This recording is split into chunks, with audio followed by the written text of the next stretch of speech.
Good morning, everybody, and welcome to the session. Pam and I were talking last night, and we wanted to begin a little bit with her personal history. Not too personal, but let's say some of her history that made her into the extraordinary musician that I know that you're witnessing in all of her classes. Pam? That's, first of all, it's an overstatement if I ever heard one. But, well, if you want me to really start at the beginning, I was very fortunate, or I am very fortunate, to have wonderful parents. And that's something nobody can help. You're either lucky or you're not. So I can't say what to do or not do in that regard. But both my parents are classical musicians, professional pianists, but they are first and foremost wonderful people. And I think as parents, it's the most important thing to impart to your children how to be a human being and a happy human being. And what you do is secondary to that. So they're performers, but they're really just music lovers. And I think that that was passed on from the beginning. That I would have become a great audience member if I weren't doing what I'm doing now. And I think that's a really invaluable thing to have gotten from. So they're my first teachers in that sense. You know, how to love life, how to feel privileged to be alive, and how to enjoy everything, even if you're not participating in it directly. So that having been said, they found an equally wonderful teacher for me at the beginning. His name is Shirley Gibbons. I don't know if any of you know her, but the thing about Shirley, I was thinking last night after we talked, is the greatest gift she gave me was the sense of fun. I think if you're not having fun doing what you're doing, you should just not do it. And I feel really strongly about that for people of all ages. And I never felt that it was a chore to practice, either from her or from my parents.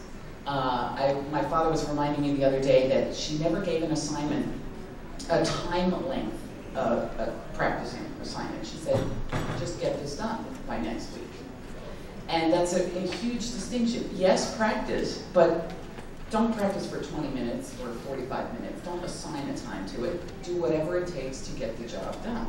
So I learned very early on how to practice efficiently because I was also encouraged to try many things, that practicing should not be taking up my whole day. And my parents made very strict rules about that. On the weekends, I was only allowed to be in one musical activity on one day on the weekend, and the other day was supposed to be devoted to friends and doing other things. So I was never told to practice. I was never told how much to practice. I had to figure that out on my own. If a week went by and they hadn't heard a note from me, they would casually say, so are you ever going to play violin again? But beyond that, there was really no pressure. So between my parents and Shirley Gibbons, I was really having a good time when I was playing violin. She has tremendous methodology, which I could never begin to replicate. Very organized, but camouflaged in entertainment. Also important, I think, for children. To take what you're doing seriously, but have a good time while you're doing it, and do other things. Don't do it exclusively. So I was fortunate in that sense. Now, you mentioned a few don'ts, or a few things that don't work. I'm forced to think of a few things that don't work. Unfortunately, I only learned what didn't work about Shirley when I left her, which is that she stopped talking to me after I left her. And I've really given it a lot of thought now. I can see now, having been on the other side of the teacher-student relationship, that one gets very proprietary about one's students, rightly so, because teaching is as close to parenting as I can imagine. I'm not a parent, but there's still time, but it's a close second, and I can, you get very attached to your students, both personally and musically. You get involved in their lives, and you feel possessive. There's healthy possessiveness, and then there's sort of psychotic possessiveness, and I was really shocked and disappointed that she pretty much rejected me when I decided to leave her. Now, I was 5 when I started with her. I started with her, and I left at 16. To me, that was a pretty fair amount of time. But I think even if I had stayed with her till 30 and then left, it would have been bad. So, but, you know, it's something in human nature that can't really be helped, but I think, you know, my friends who are parents say you have to know when to let go. I think you probably have to remind yourself of that all the time, and that it's better for the student to go sometimes. I mean, at the point when I was when I was 16, what was so wonderful about Shirley was her sense of imagery, that music had to do with visualization. But at a certain point in my own intellectual development, I just wanted more than that. I just wanted something different, not necessarily better. I wanted to know the structure of music and harmony and how to make a phrase and what's involved in making phrases. And maybe not just thinking about sunsets, or, you know, sunsets worked for me to a certain point, and then they suddenly didn't. It was like Mr. Rogers was great until suddenly he was horrible to me. You know, so there's nothing wrong with that. But I remember being really hurt and disappointed by the fact that, you know, the grown-up here in this relationship was having real trouble separation anxiety. Exactly. So I don't know if that's useful. Probably isn't, because humans are humans. But it's just something to watch out for. And then I went to one of the greatest teachers ever, Shimon Goldberg, who, for those of you don't know him, he had a really diverse career.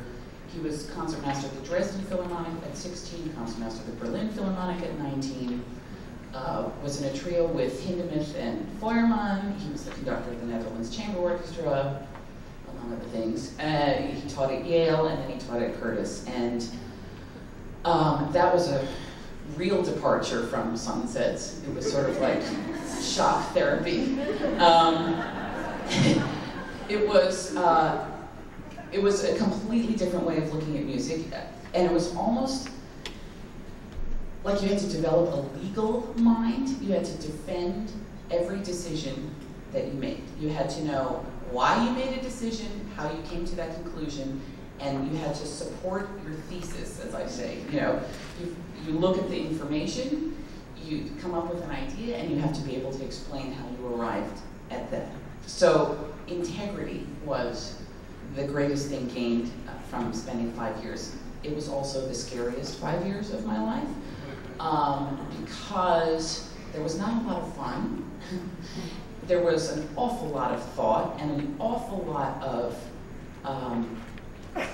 you know, awareness, developing a sense of awareness of what you're doing and becoming self-conscious. There's a really fine line between awareness and self-consciousness. And I always call studying with Goldberg a Darwinian experience, because it was really survival of the fittest. I mean, if you look around, there are not that many Goldberg survivors. And why is that? Because as wonderful as he was, and I wouldn't have traded one lesson for a moment, he was not fabulous in psychology. And this is something that I've really, really learned and tried to incorporate or not incorporate, as you may have it in my own teaching, which is that if you break somebody down, you have to be willing, able, and have the time to put them back together again. And you also have to choose your victims properly. Some people are not the type to be broken down. Some people need to be only encouraged to bring out their best. But he treated everybody the same, which is both a pro and a con. But he didn't put people back together that often. And so as a result, you had people that became more and more inhibited about what they were doing, because it was more about defensive plan, what not to do, what not to do. Don't make an accent here. Don't disrupt the phrase there. Don't jerk the bow there. You know, don't make a hairpin where it's not. Oh, don't. So the thing that I really work on now is it's a question of semantics, really, and it's a question of spin. Put a positive spin on what you are saying. And here I'm saying, don't do this. Okay, don't say don't. Please say what to do, not what not to do. I've noticed unbelievable results, both in myself and in my students. And you just have to think about it before you say it. You know, instead of Don't make a jerk at the bow. Say, why don't you try a smoother bow stroke? You know, anything. It's a small thing, but it's a big thing in the end. So I feel lucky that I had a strong enough sense of self that I didn't completely fall apart with Mr. Goldberg, and but it did take me a while to sort of recover from that experience and gain confidence again. Now, it's a fine line, this whole confidence thing, because obviously the more you learn, the more ideas that you're exposed to, the more you question what you already have learned, and you start to feel possibly diminished. But hopefully that's only temporary. I mean, I think awareness is a great thing, but sometimes it elucidates what you don't know. So that's where background and upbringing and your first influences have to kick in, and your genes, you know, your personality has to either help or hurt you at that point. But I remember that Mr. Goldberg, by the way, threw me out of his class for reasons that I think you may find interesting. I was by far his closest student. I mean, we had a very, very close relationship, and because, you know, it's like, I hear this in a lot of parents too. Sometimes you can love somebody too much, and it can almost hurt them. You become skewed in your vision of them. He felt, well, his mantra was that his students don't perform. That performing interferes with learning. Now that seemed preposterous to me at the time. Now that I teach, I can see what he meant in theory, but not so much in practice. I think that things are not so black and white, and that a balance of all things is definitely necessary. But he felt that while you're learning new techniques and new ideas and new approaches to the instrument and to music, that when you perform, you revert to what you knew. You go back to what you did, which is true. It's safe, it's what you know, and it's what's been in you the longest. But performing is another skill that needs to be learned, and so, and given his background and his vast performing experience, it seemed incredibly hypocritical to me. On the other hand, it may have been based in his own experience, which maybe he felt that he didn't learn as much as he could have by doing all the things that he did. I don't know, I'm not going to get into his psychology because there's no way to make it. But, so what I did was I performed, not a lot, but I was being given all these wonderful opportunities by other great musicians. I wasn't performing just for the sake of performing. I was playing with Rudolf Serkin and Alexander Schneider, and I wasn't about to say, no, I'm sorry, I can't make it, Mr. Goldberg won't let me. So, but I was sort of darned if I did and darned if I didn't, because if I did it and I told him, it would be hell to pay. And if I didn't tell him, he'd find out anyway. So I was always sort of deciding which way to go, and I did compromise in deference to him because I had tremendous respect. And I didn't take all the opportunities that were offered, but I took the ones that I thought would stretch me the most. And there was one where I just decided, well, do I tell him or do I not?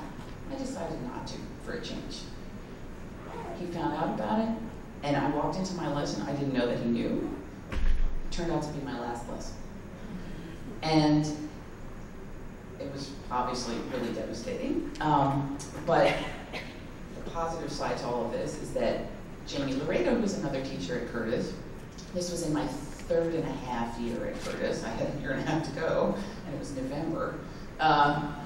Jamie Laredo had been a friend of my parents for a long time, and I just called him up in tears and I said, I don't have a teacher. Do you think you could teach me for my last 1.5 years? And it turned out to be the greatest blessing, because if I had gone from Goldberg to life, I would have missed a very important transition, which was, you know, how to live on the stage. I was living in the studio. I was living in my head.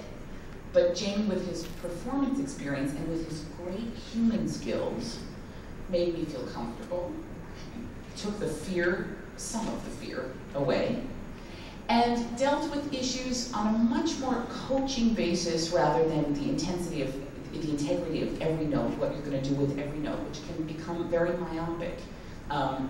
Important, but narrowing to a certain degree. He would deal with things like, well, what projects in a hall? And things that are just, you know, practical and not so esoteric and not intellectual, and how to feel comfortable just sharing how you feel about music, because because by example, he's such a warm and open person. So he really gave me my transition to reality, and it all worked out. Let's just say it all worked out. But I think that psychology is really crucial in teaching, and that's something that I focus most on. What does this student need? Do I need to just hurdle what I think is important equally to everybody, or do you really have to be a shrink and figure out, first of all, not only what they need, but how they will respond depending on what you say. You can say the same thing 1,000 times. How to be a human thesaurus is something that's very important, which I've learned too, because I was only told one way all the time without any awareness of what my particular needs were. So that's my official teaching history, or having been taught history. But the other thing is, I need to mention my father again. I don't know, well, Alan knows my father. A few of you may have met him or seen his master class. Oh, you all have seen his master class. So, needless to say, I'm a spoiled brat to have a father like that, but to have a human being father like that. And what I mean by that is I've learned more from his master classes and from playing with him, or at least as much as I have from all of my teachers. And I was asking myself last night, well, why? What is it about him? Is it just because he's my father? No, definitely not. He is totally honest, totally forthcoming, and is not there to show you what he knows. He's there to help you and to bring out the best in you. He has always brought out the best in everybody that surrounds him, and that is a real gift. Now, he's born with it, but luckily he can pass that on. He says everything is wonderful, even when it's not. But in a way, and I said he's honest, and he is. It's wonderful for what it is. It can always be wonderfuler, of course. Mm-hmm. But you're told that your voice is important, and you're doing a good thing, and suddenly you improve exponentially. So, but he does it through you, not through his platforming about what he knows. And so to have been exposed to that, to give you an example, playing with him, he's never said a word to me. And there's plenty to say to me. There has been, and there still will be. All he does is sit down, he sits down and he plays. You play together. So that fosters trust and listening. And not a lot of this, which I'm doing right now. So he could have easily exercised paternity in the sense that he knows a hell of a lot. And he could have easily told me how to play or what to think about. Our rehearsals were just playing over and over and sort of feeling each other out. And needless to say, I just followed him and it works very well. But to give you an example, we were once sort of rehearsing, if you could call it rehearsing, I'm going to really put that in quotes. But we were playing Opus 96 by Beethoven, which unbeknownst to me was our favorite sonata. We hadn't even discussed it. Played through the second movement, stopped, and looked at each other, and we were both in tears. And we both said something almost simultaneously, and not in the same words, something to the effect that, can you believe this is our job? This is not a job. How lucky are we? So I think the sense of privilege in what we do has been imparted to me, and I think, being here yesterday, I feel privileged to listen to kids and to be able to contribute something to music. And I think what's often missing is just a sense of how lucky you are to be in music in any respect, in any part of music. That needs to be conveyed, I think, regularly, not just once in a while, because what I've been seeing at the various schools that I'm teaching and sort of around is that people are either groomed, there's a lot of compartmentalization. You have people that are being groomed to be whatever that means, a soloist, which that's a whole other issue, which I don't believe there is such a word, but a concerto player. Or else you're groomed to be an orchestra player, or you're groomed to be a chamber musician, you're groomed to be a teacher. You should be groomed to be a musician, and you should be so happy to be doing any of those things. And this also comes from a personal experience, which is that I got into teaching, I feel like being here is a real honor to begin with, because I don't see myself as a teacher at all. I mean, this is relatively new to me because I was injured a few years ago, and I haven't played any concerts in the last 3 years. And teaching has saved my life because it's a way of being in music, but just from another angle. And it's an interactive way of being in music. I mean, you know, performing is theoretically interactive. Yes, you feel the audience, blah, blah, blah. But, no, I mean, you do. But I mean, you do and you should, and it is interactive, but only to a certain degree. And it's fantastic to be able to really communicate one-on-one with people and to share things. And what I notice is that sharing is what it's all about on every level. What I would also say is please don't hold back. If you know something, tell everybody about it. It's not like a chef keeping their best recipe a secret, you know. I was devastated by my injury, and just as a small example, I was asked to teach at Tanglewood to get out of my pajamas and out of my house because I was really upset. And I said, no, I can't, I'm in the wrong state of mind, and they said, come. So I listened to a Brahms sextet, G major sextet, and I just cried from beginning to end of that coaching. And I shared with my group why I was crying, which was that I felt so envious that those people were allowed to play such a beautiful piece and could physically. You know, I said, look, I can't do this anymore. You are so lucky to be able to do it. Please don't waste 1 minute of that. And they all wrote me letters at the end of that summer saying, you know, yes, what you taught us about the form and the structure and the background and the phrasing and all of that stuff was invaluable. But the thing that we learned the most was how lucky we are, and that you shared your pain with us, taught us as much as what you shared with us about the music. So I feel like I owe a huge debt of gratitude to teaching altogether. And maybe that's just because I feel lucky being in music no matter what. But there are very few professions that you can be in many parts of it and be equally happy. You know, if you were an athlete and something happened to you, you'd be done. So we're all lucky. But like I said, yesterday was really moving for me because I don't really feel like I deserve to be in your company. I have tremendous respect and admiration for people that do this.